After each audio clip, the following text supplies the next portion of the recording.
Hi, welcome to Learning Monkey. I am Raghuir. In this class, we will discuss about the probability density function of normal distribution.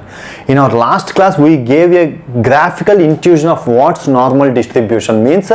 Please watch that class and come back here. It is very important to understand our previous class.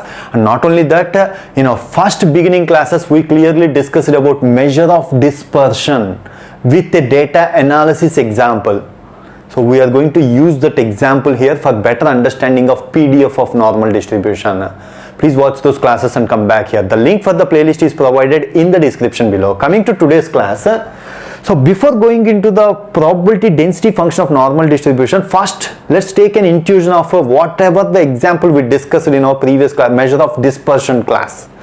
So we are going to repeat it again because this helps you a lot in understanding the PDF. So now what the example which we have considered 3 restaurants data. We are going to collect the data of everyday income of the restaurant from 3 restaurants and we are going to plot the data, and data is distributed like this. This is the example which we discussed there. From the first restaurant, for 30 days we are going to collect this data. So what this plot says means 6,000. For 30 days you collected the everyday income. For suppose 6k, this is 5 value, means here on the y-axis we are having number of days, 5 days, 10 days, 15 days, like that. 6k, here is the value, means 5k, means 6,000 amount has been obtained for 5 days. In a span of 30 days, 5 days we got 6k. Assume that this is 15 value. 7,000 has been obtained for 15 days. That is how we plotted this data. So for first restaurant we got this data. So 8k we got for 1 day. 7.5k we got for 5 days. That is how we plotted this data, and this is how our data is distributed. This is the example we discussed in our first beginning classes. From the second restaurant we got the 7k. On an average we are going to get 7k. This middle line shows that this data is distributed like this. If you find the mean value obtained is 7k. Here also mean value obtained is 7k. But here the data is distributed much. Variance is much. That is what measure of dispersion means. As the variance is much means what we are going to understand, some days we are getting 4k, some days we are getting 10k. This is what this restaurant's data is showing. But here most of the times, almost all, maximum number of days we are getting 6k, 7k, 7.5k. That is what this restaurant data says. But coming to the third restaurant, what's this restaurant data says? On an average you are going to get 7k, but some days you are going to get 1k, some days you are going to get 15k. But on an average you are going to get 7k. This is how the data is distributed for 3 restaurants. This is the example which we discussed. Now keep this graphical intuition in the mind. With this we are going to understand what's probability density function of a normal distribution. The probability density function f of x comma mu comma sigma square is given as, here x is random variable, mu sigma square are the parameters we have to provide for this function. What parameters you have to provide and all those things we will understand graphically. So the equation is given like this: 1 by sigma square root of 2 pi e power minus 1 by 2 x minus mu by sigma whole square. Here mu means mean value, sigma square means variance value. If you provide this, this is what the probability density function of normal distribution. So whenever you say, in our last class we discussed that if you want to accept a function as a probability density function, minus infinite to infinite f of x mu sigma square should be 1. Yes, always you substitute values here, this function is going to provide the area under this function will always be 1. We are not going into the mathematical proof of this function, this equal to, because you need lot of basic mathematics like gamma functions, special functions, gamma and beta functions will be there. Based on that, this proof has been we are not going into that. This function is acting as a probability density function. Now we have to understand what's this function and how it is going to provide the function shape. That is what you have to understand.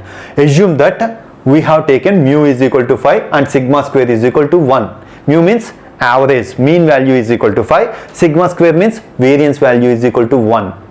If you take that, if you substitute this value 5 and sigma is equal to 1, x is our random variable, means you take the random variables from minus infinite to infinite, substitute in this function. Y is equal to f of x means if you substitute x value in this function, you will get a y value.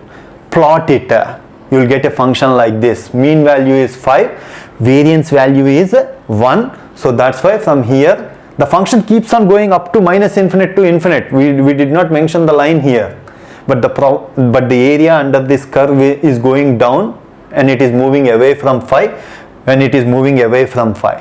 This is how this normal distribution function will be.